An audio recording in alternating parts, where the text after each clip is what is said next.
Item ಯಾವುದೇ ಇರಲಿ try ಮಾಡಿ ಆಚಿ ಚಿಕನ್ ಮಸಾಲಾ.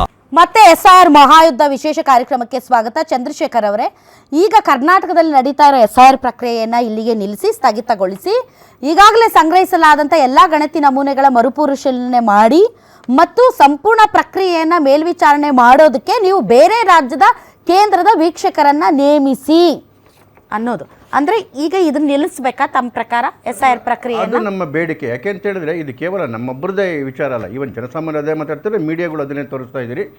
ಯಾವ ಪ್ರಕ್ರಿಯೆ ವೆಸ್ಟ್ ಬೆಂಗಾಲಲ್ಲಿ ನಡೀತು, ಅಲ್ಲಿನ ಸರ್ಕಾರಿ ನೌಕರರುಗಳು ಯಾರು ಅವರ ಅಧೀನದಲ್ಲೇ ಇರ್ತಾರೆ. ಅವರೇ ನೋಡಿ, ರೈಲ್ವೆ ಡಿಪಾರ್ಟ್ಮೆಂಟ್ಗೆ ರೈಲ್ವೇದ ಒಂದು ಫೋರ್ಸ್ ಇರುತ್ತೆ, ಬೇರೆ ಬೇರೆ ಡಿಪಾರ್ಟ್ಮೆಂಟ್ಗೆ ಅವರದೇ ಅಧಿಕಾರಿಗಳಿರ್ತಾರೆ, ಅವ್ರದ್ದು ಒಂದು ಸರ್ಕಾರಿ ನೌಕರರು ಇರ್ತಾರೆ. ಆದರೆ ಎಲೆಕ್ಷನ್ ಕಮಿಷನ್ಗೆ ಸ್ವಂತ ಅಂತ ಸರ್ಕಾರಿ ನೌಕರರಿಲ್ಲ, ರಾಜ್ಯ ಸರ್ಕಾರದಿಂದನೇ ಎರವಲು ತಗೋಬೇಕಾಗುತ್ತದು.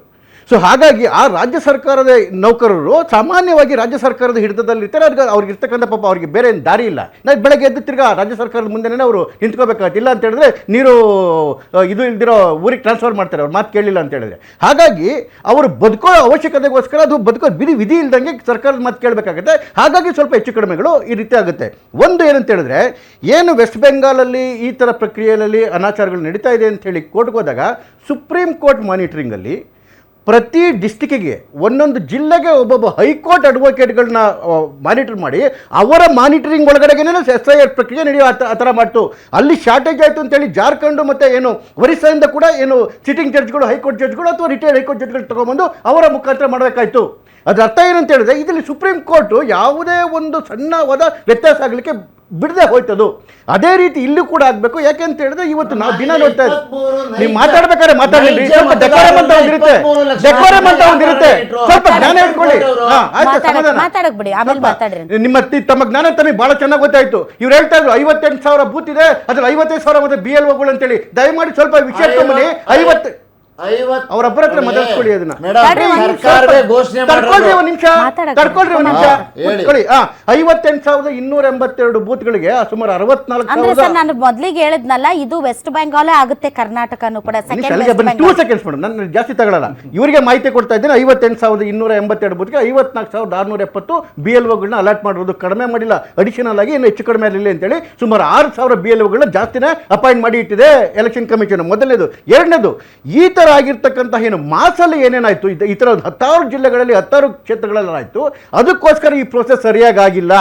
ಇದು ಎಲ್ಲರ ಮುಂದೆ ಆಗಿರ್ತಕ್ಕಂಥ ನಗ್ನ ಸತ್ಯ, ಅದು ನೀವು ತೋರಿಸಿರ್ತಕ್ಕಂಥ ಸತ್ಯ. ಹಾಗಾಗಿ ಏನು ಈ ಸರ್ಕಾರದ ಮೇಲೆ, ಈ ಸರ್ಕಾರದ ಅಧಿಕಾರಿಗಳ ಮೇಲೆ, ಆ ಸರ್ಕಾರದ ಪ್ರಜಾಕರಣಕ್ಕೋಸ್ಕರ ನಮಗೆ ನಂಬಿಕೆ ಇಲ್ಲ. ಅದಕ್ಕೆ ಸಾಕಷ್ಟು ಡಾಕ್ಯುಮೆಂಟ್ಗಳನ್ನ ನಾವು ಕೊಟ್ಟಿದ್ದೀವಿ.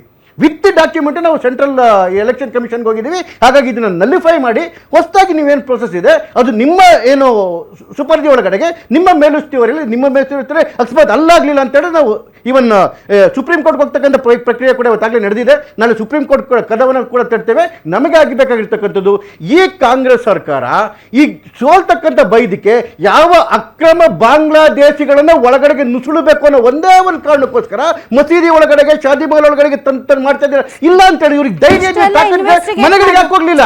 ಸರ್, ಇಷ್ಟೆಲ್ಲ ಇನ್ವೆಸ್ಟಿಗೇಟ್ ಮಾಡಿದವ್ರು ನೀವು, ಇಷ್ಟೆಲ್ಲ ಸಾಕ್ಷ್ಯಾಧಾರಗಳನ್ನ ಕೊಟ್ಟವರು ನೀವು, ಒಂದಿಬ್ರು ಬಾಂಗ್ಲಾದೇಶಿಗರನ್ನ ಅವ್ರನ್ನ ಮತದಾರರನ್ನಾಗಿ ಮಾಡ್ತಾ ಇದ್ದಾರೆ ಅನ್ನೋದನ್ನ ಹಿಡಿದು ಕೊಟ್ಬಿಟ್ಟಿದ್ರೆ ಅಲ್ಲ ಸರ್, ಮತ್ತೆ ಹಿಂಗ ಬುರ್ಕಾ ಹಾಕೊಂಡವ್ರೆಲ್ಲ ಬಾಂಗ್ಲಾದೇಶಿಗರು, ಬಾಂಗ್ಲಾದೇಶಿಗರು ಅಂದ್ರೆ ನೀವ್ ಹೇಳ್ತೀರ. ನೋಡಿ ಏನಾಗುತ್ತೆ ಅಂತ ಹೇಳಿದ್ರೆ, ಇದೆಲ್ಲ ಪ್ರಕ್ರಿಯೆ ಮುಗಿದ ಮೇಲೆ 2ನೇ ಸರಿ ವಾಪಸ್ ಎಲ್ಲ ತಗೊಂಡ್ಮೇಲೆ ಡ್ರಾಫ್ಟ್ ರಿಲೀಸ್ ಮಾಡ್ತಾರೆ. ಡ್ರಾಫ್ಟ್ ರಿಲೀಸ್ ಆಗೋವರೆಗೂ ಯಾರು ಸೇರ್ಕೊಂಡಿದ್ದಾರೆ ಯಾರು ಸೇರ್ಕೊಂಡಿರಲ್ಲ ಗೊತ್ತಾಗಲ್ಲ. ಆ ಡ್ರಾಫ್ಟ್ ಲೀಡ್ ಮಾಡೋ ಪ್ರೋಸೆಸ್ ಎಲ್ಲ ತೊಂದರೆ ಅಲ್ಲ. ನೀವು ಕಳ್ತನ ಮಾಡಲ್ಲ ಅಂತ ಹೇಳಿದ್ರೆ ಮನೆಗೆ ಯಾಕೆ ನೀವು ಕೊಡ್ಲಿಲ್ಲ? ಶಾದಿ ಮನೆ ಕುಂಡಿಸ್ಕೊಂಡು ಮಾಡೋಂಥದ್ದು ಏನು ಅವಶ್ಯಕತೆ ಇತ್ತು? ನೀವೇನು ಅನ್ಯಾಯ ಮಾಡಕ್ಕೆ ಹೋದಕ್ಕೆ ತಾನೇ ನೀವು ಒಳಗಡೆ ಹೋಗಿದ್ದು. ಯಾಕೆ ಅಂತ ಹೇಳಿದ್ರೆ ಈಗ ಮನೆಗೆ ಹೋಗ್ತಕ್ಕಂಥ ಪ್ರೋಸೆಸ್ ಹಾಕಿಟ್ಟಿದ್ದಾರೆ. ಆ ಮನೆ ಒಳಗಡೆಗೆ ಅವ್ರು ಎಲ್ಲರೂ ಇದ್ದಾರಾ, ಬದುಕಿದಾರ, ಸತ್ತಿದಾರ, ಅಥವಾ ಮನೆ ಒಳಗಡೆ ಯಾರು ಒಬ್ರು ಆಚೆ ಕಡೆಗೆ ಹೋಗಿದಾರಾ, ಅಥವಾ ನಿಜವಾಗ್ಲೂ ಮನೆಯವ್ರು ಇರೋದಾರ ಇಲ್ವಾ ಅಂತ ತಿಳ್ಕೊಳ್ಳೋದಕ್ಕೆ ತಾನೇ ಮನೆಗೆ ಹೋಗಿ ಅಂತ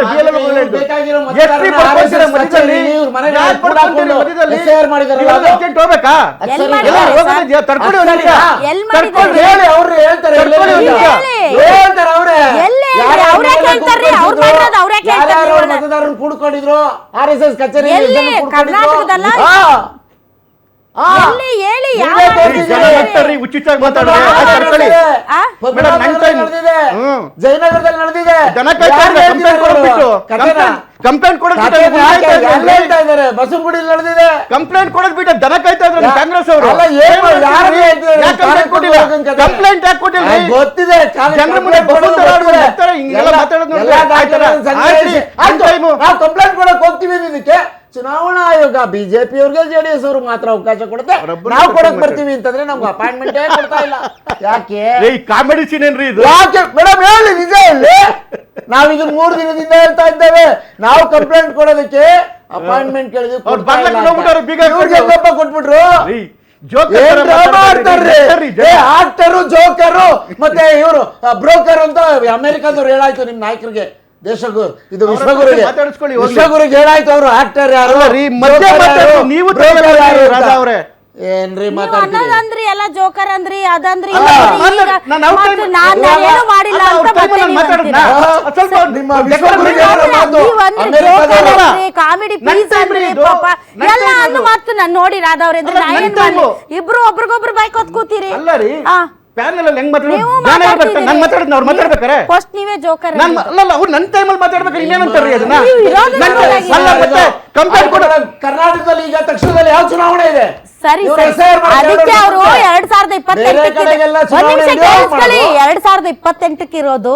ಹಂಗಾಗಿ SR ಪ್ರಕ್ರಿಯೆಯನ್ನ ಈಗ ಅದನ್ನ ನಿಲ್ಲಿಸಿ ಆಮೇಲೆ ಪುನರ್ ಪರಿಶೀಲಿಸಿ ಮತ್ತೆ ಕೇಂದ್ರದ ವೀಕ್ಷಕರ ಅಬ್ಸರ್ವೇಷನ್ ಅಲ್ಲಿ ಮತ್ತೆ ಮಾಡಿ ಅಂತ ಅವ್ರು ಹೇಳಿರೋದು. ದೇರ್ ಇಸ್ ಇನಫ್ ಟೈಮ್ ಅಂತ ಅವ್ರು ಹೇಳ್ತಿರೋದು. ನಾಯಕರು ಹೇಳಿದ್ದಾರೆ. ಒಂದ್ ನಿಮಿಷ ತಾಡ್ರಿ ಸರ್, ಮಿಲಿಟರಿ ಕರ್ಸ್ಕೊಂಡ್ ಬಂದು SIR ಮಾಡಿ ಅಂತ. ರಿಷಿಕ್ ಗೌಡ್ರೆ